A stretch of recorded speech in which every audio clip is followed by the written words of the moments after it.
Well, hello, that's me again. Today is July 20th. It is Saturday. It is weekend. So I'm here to kind of give you a little bit of food for thought over the weekend. And sorry that I have to spoil it, but you know what? You obviously can do it at your leisurely tempo if you wish.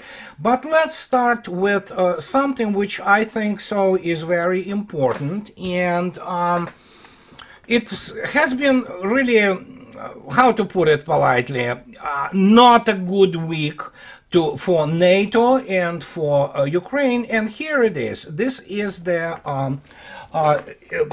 article in New York Times. As you can see yourself, it was 2 days old, and here we are. They lament of the loss of what they called Ukraine loses hard-won position near Dnipro River in the south. And they are talking about this so-called bridgehead. It's a separate story altogether, that Ukrainian troops have lost a hard-won position on the eastern bank of the Dnipro River near the southern city of Kherson after months of bloody fighting to hold on to a piece of land in what some Ukrainian soldiers and military analysts have described as futile operation.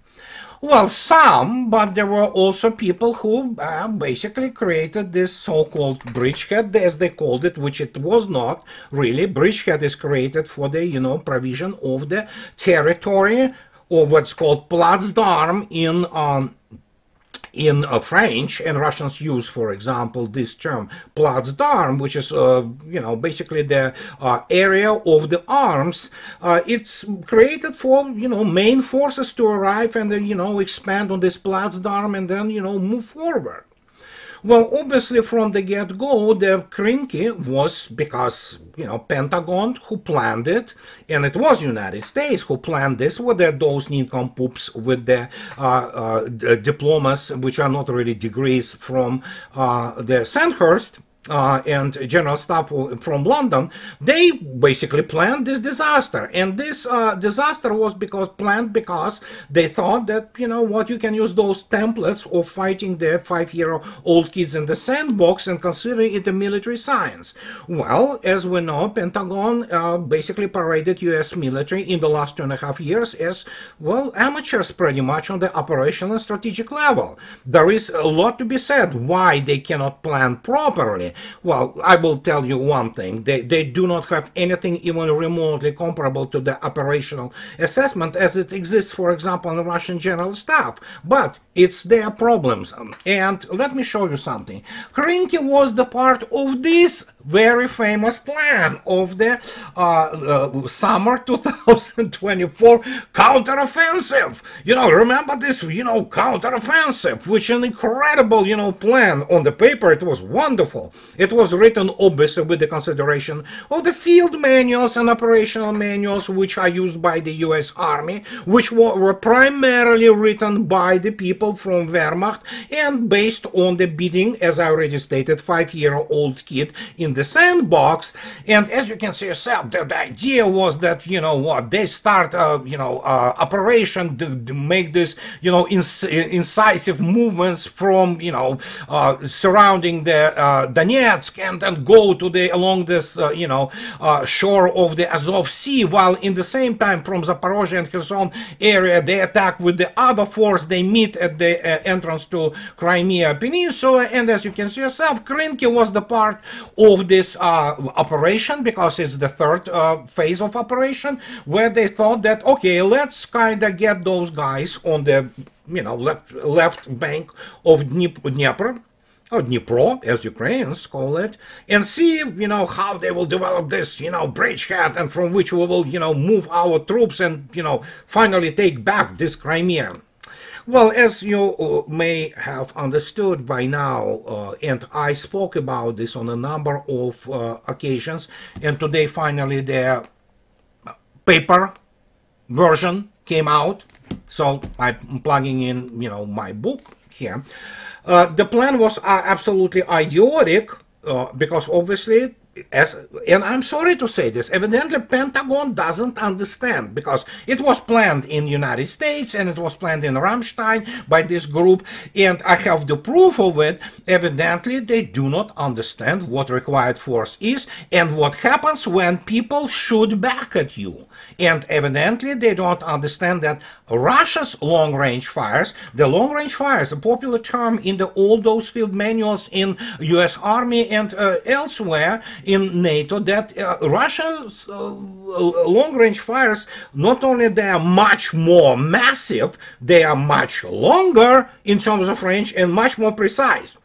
And so to explain to you why this whole thing ended up in killing, some people say they killed something more than 2,000 and 800 missing in action on the Krynky. The real number, something around 5,000. And again, it stopped being the bridgehead the moment they landed there, because this is, I'm not going to go into the operational and tactical descriptions of the thing, but you couldn't have developed anything there, because you know what? Russians have the better long-range fires. Well, Russia has the better army to start with. But let me show you something. Let me remind you that it was written by the, Washington Post, no less. You see, they already then started to write in December 4, 2023, after this catastrophe with more than 160,000 killed and wounded for Ukrainian army has happened. Look at this, what they write. Oh my God, stalemate. Well, it's not stalemate. They do not understand what stalemate is, but miscalculations, divisions, marked offensive planning by US and Ukraine. Well, it's December 4, 2023. And what can I say? Now, Washington Post lamented already then, and they did what they usually do, just trying to find somebody to blame. But look at this. This is how they planned this so-called counteroffensive, which is, of course, as Washington Post describes, the meeting in Brussels less than 2 weeks into the campaign illustrated how a counteroffensive born in optimism have failed to deliver its expected punch. Well, I have news. Military people do not operate on real professionals. I'm talking about real professionals, not people from the 44 weeks of preparation in the Sandhurst. They do not operate on optimism. They operate on the operational assessments, and they develop plannings according to this. So Washington Post continues to lament because the Krynky was part of this so-called operation. They thought that they could expand this bridgehead and, create the position from which to attack, counteroffensive or offensive of Russians. The examinations of the led up to Ukraine's counteroffensive is based on the interviews with more than 30 senior officials from Ukraine, the United States, and European nations. It provides new insights and previously unreported details about America's deep involvement into military planning behind the counteroffensive and the factors that contributed to its disappointments. I can tell you about those factors. I am on the record, and the fourth book is also about it. Military education and military experience of NATO, and especially United States, are not applicable to the continental warfare. United States doesn't know what continental warfare is. It doesn't understand strategic defense because there is no actually experience whatsoever in a strategic defense which is related to defending your own country. They never did this. And then suddenly you have these people, they graduate from West Point, they graduate from US Army War College. They, they miscalculated. You know why? Because as a wonderful article today by yet another Swiss military guy explains, this is how they look at Russians. This is how they view them. Not all people, make no mistake. I'm not saying that all people are bad there. There are definitely some good level professionals. There are definitely some thoughtful people. There are people with integrity and honor in the US Army. But this is a very interesting thing, which Ralph, let me see where he is, and this is his, this is the guy. This is the guy and Lieutenant Colonel of the Swiss Army, Ralph Boschard. He wrote a wonderful piece today in the Donetsk News, and it's reported by Vzglyad and other news agencies. It's Swiss military analyst called the reasons for the revision of the results of the Second World War by the West, and he explains how the, well, I'll give you example. There is no denial of this. You can take a look at what Mr. Douglas MacGregor talks about Red Army, because it was written by Germans.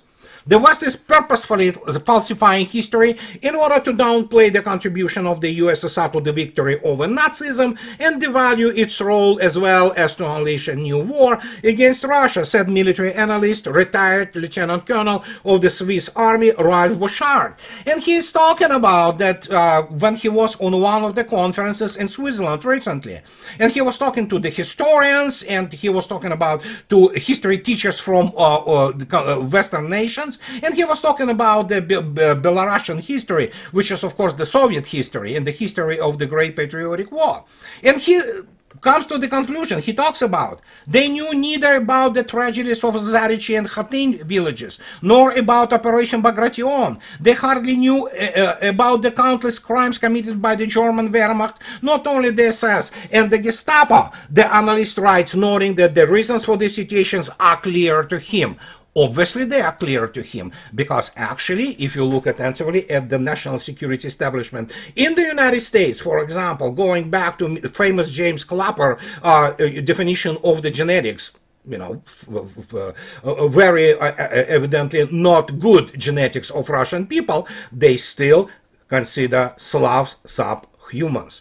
It couldn't have been otherwise. As I already stated, much of the field manuals, granted that obviously they were updated, quote unquote, after the United States beat the crap out of the utterly incompetent and undertrained Saddam's army, they have been written by them. They have been written about the fact that what Germans saw as the warfare. They wanted to, you know, conduct this warfare, which they thought about blitzkrieg. They really didn't know the real defense, because that's how they have been smashed back to Berlin. And no matter what they did, I mean, it was always overcome by Red Army. And it was overcome not by the famous, you know, myth of that Russians throwing the troops and bodies, you know. It's complete baloney. It's for Anatol Levin type people to spread this garbage, but actually because Russians were operationally really good, and they were actually planning, and Russian general staff was really good.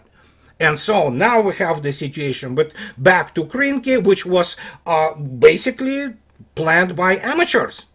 And they didn't understand what continental warfare is and how Russians approach it, because they don't study real history of Russia, they don't study real military history of Russia, and they continue to count Russians as subhumans.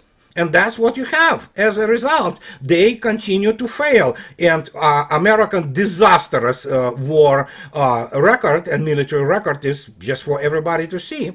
Unless, of course, we're talking about Grenada. That's where there was a big victory there. So, there you go.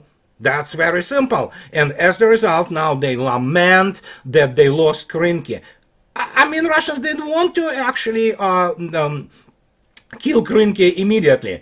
Remember Mr. Putin saying this last year? Well, they decided to die there, so let them come and, you know. And at some point of time later, you can look it up, he said, yeah, that's probably about time now to wrap this up, because, you know, how many people you can kill there more, you know. So this is Ukrainian-American military planning, and we all saw how it works well in Afghanistan and in Iraq. And so, as the result, we have now the other, you know, guys. These are clowns. First, you have to understand, any British media it's a cesspool of people. I'm talking about people who work there, not just their policies or what they publish. Here we have this guy. Here's the Guardian.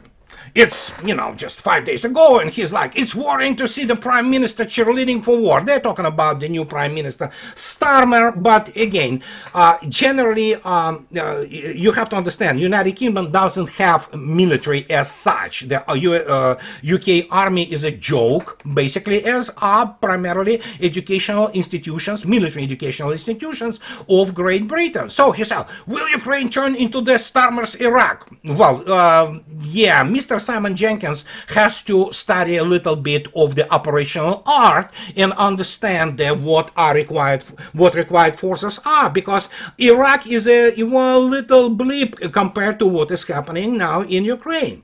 So he talks and he laments, that NATO summit offered a chance to work towards resolution, but instead Starmer talked about long-range missiles. So if you think that this is something new, no. British it's a terrorist state nowadays. They are really salivating of killing, killing Russians, children, women. They want to sink, Black Sea Fleet. They cannot, so they, just do what they always do in NATO. They do it in the media sphere. So he talks about this, clown Starman, and he talks about that one condition that NATO has emphasized throughout is that Ukraine war will be strictly defensive. Yeah, nothing should escalate it beyond the country's borders. Vladimir Putin should not be provoked into wider conflict. This has meant no NATO weapons should be used against targets deep inside Russia. This discipline has mercifully held. No, it didn't. But okay, it's Guardian, it's this dude, who is moron. But so he talks about that Starmer apparently disagrees with it. Or they disagreed with it from the get-go. What a load of baloney. As he went to Washington last week, he might have been ordering the Light Brigade into action against Russia's gun. Yeah, absolutely. That's the only phrase here which makes sense, because if you get every single personnel of the UK armed forces, not only just army, everything they have, and you put them into the front lines in Ukraine, yeah, that will be Light Brigade. They will be killed really fast, all of them. So, but he now comes that this is already NATO's war. When 2 years ago the initial Russian advance on Kiev was halted, it wasn't halted. Russians didn't want to go to Kiev, but hey, they continue to live in those, confabulated or alternative universes. And so he comes up with the wowzer of the strategic thinking. As this awful war continues, even as it stalemates, Western defense interests gather around it like moths to a flame. NATO special forces now in Ukraine could mutate into regular ones, as happened disastrously in Afghanistan. Putin, as long as he's last, has the power to lay waste the great cities of Ukraine and unleash at least a minor nuclear trauma. I don't even know what this guy smoking, and he evidently doesn't understand what he's talking about, but okay, NATO may be bludgeoned into escalating its response. So, as I already stated, practically anything what is coming out in Great Britain, well, and 90% of what comes out from the media in the United States, it is written by amateurs and the people who are downright imbeciles, including the so-called military advisors, which, again, they don't prepare military professionals in United Kingdom. Again, Sandhurst is a degree mill, basically. So, and when you look at this, and it's just like, what minor nuclear trauma is he talking about? The guy doesn't understand that if something happens, Russia is not going to be killing their, Ukrainian city, by the way, nuclear, in terms of nuclear force. What Russia will do, there are many fat British targets out there. One of them is the airbase in Cyprus. Why not to start there? Because as already it was explained to the cretins in NATO that if something happens really big, United States gets it too. So don't think so that it's that easy. But again, they continue to live in this delusion, and especially those chihuahuas from London, who, again, as already stated, United Kingdom as military power, it's third rate, if not the fourth. It's on the level of some African countries. Well, I can tell you one thing, some African countries have better, armed forces than freaking United Kingdom. Take a look at Algiers, for example. So, and when you look at that, it's just like, what is he talking about? What minor nuclear trauma? What NATO can escalate to? NATO has no forces to escalate to. United States has nothing it can provide anymore. What it can do, obviously, being always nuclear-biased nation. It is the only nation which used nuclear weapons, by the way. So, and they wanted to use them in, actually, Korea, and they wanted to bomb the Soviet Union, and including the Operation Unthinkable, which would involve the nuclear weapons. But the point is, of course, as I already stated, they have a huge issue with actually two critical points, which basically, in the foundation of the real normal statesmanship. It is obviously strategic intelligence and strategic assessment and operational assessment. I see no signs, no markers which show me that Pentagon, let alone those chihuahuas from Europe, can do that. They don't. They always miscalculate. The reason they miscalculate because they work only in templates. There is no operational art as such, although it is obviously omnipresent in a number of the operational manuals. But yeah, talking about things and applying them, this is a completely different set of circumstances. This is two different deals, if you wish.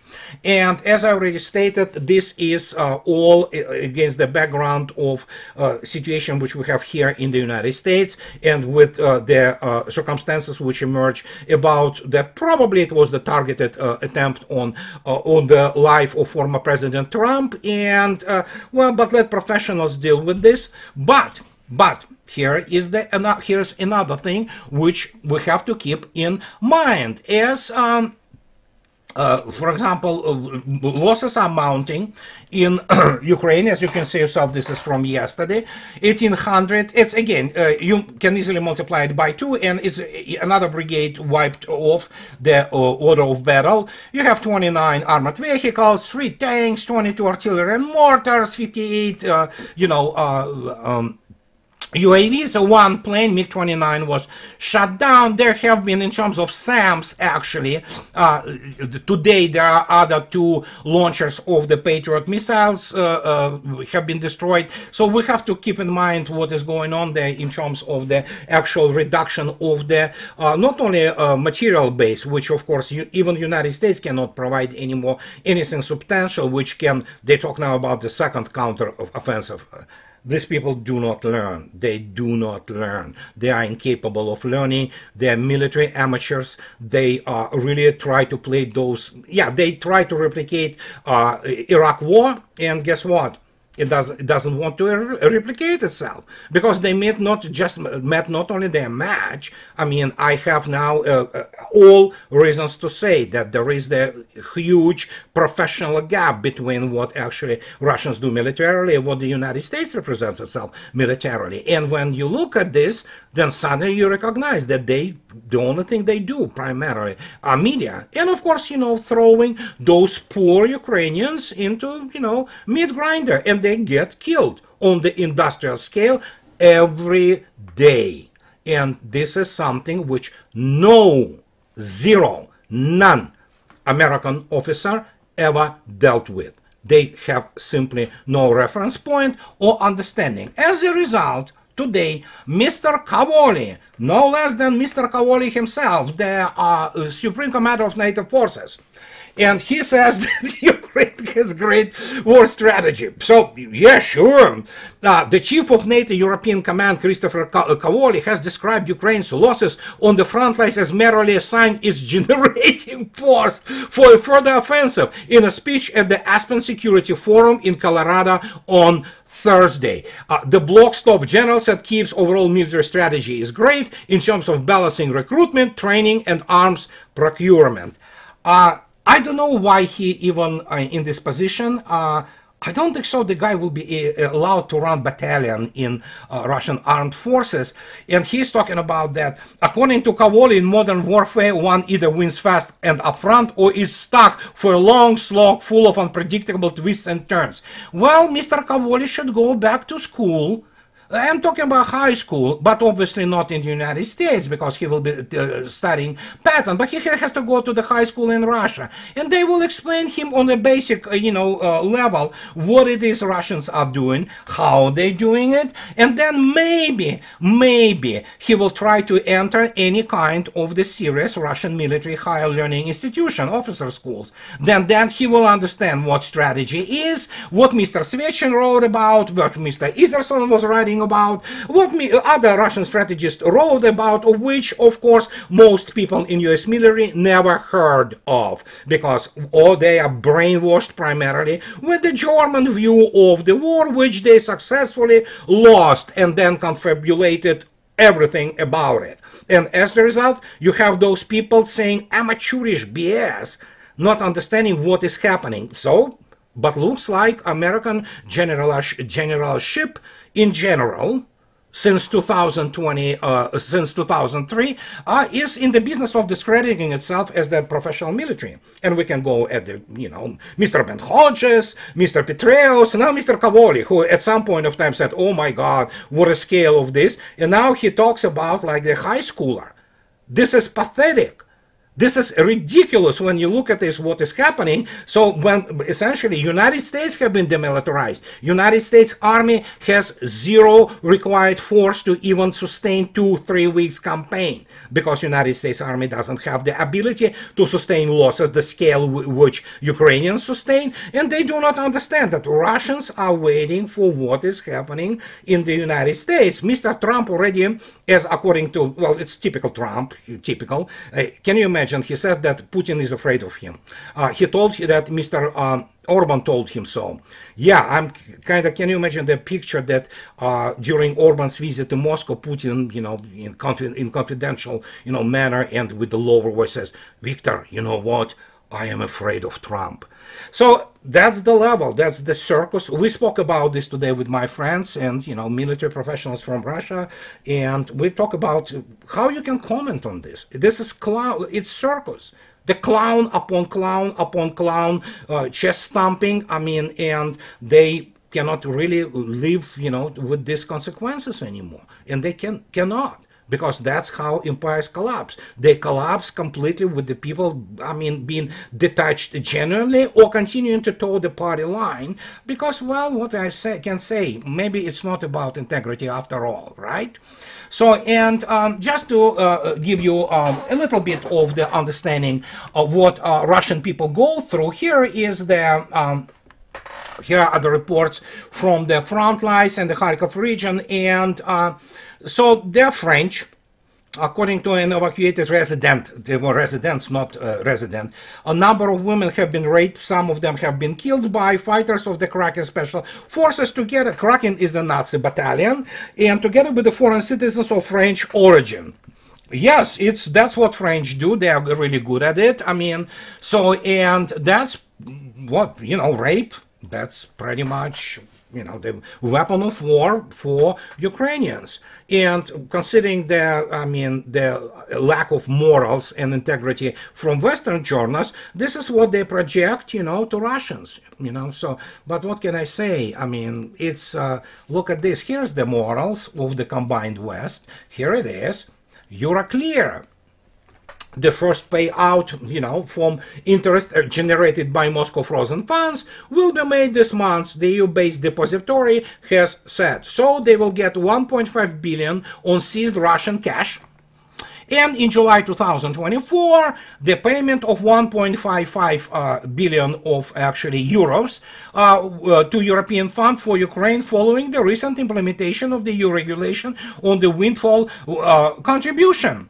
It follows months of deliberation among EU and G7s. The announcement came as part of a report on the financial results for the first half of 2024. So, as you can see yourself, West is their combination of thieves, rapists, and that's what it became. And yeah, there's no reason for Russia to deal with them anymore. And Russia is going its own way. Russia is erecting Iron Curtain, and I think so it has to stay there, because never again Russia should deal with Europeans. They are scumbags. I'm talking about not all European people. There are many good people and decent people there. I'm talking about European elites. They are scumbags. They are, well, cesspool, basically.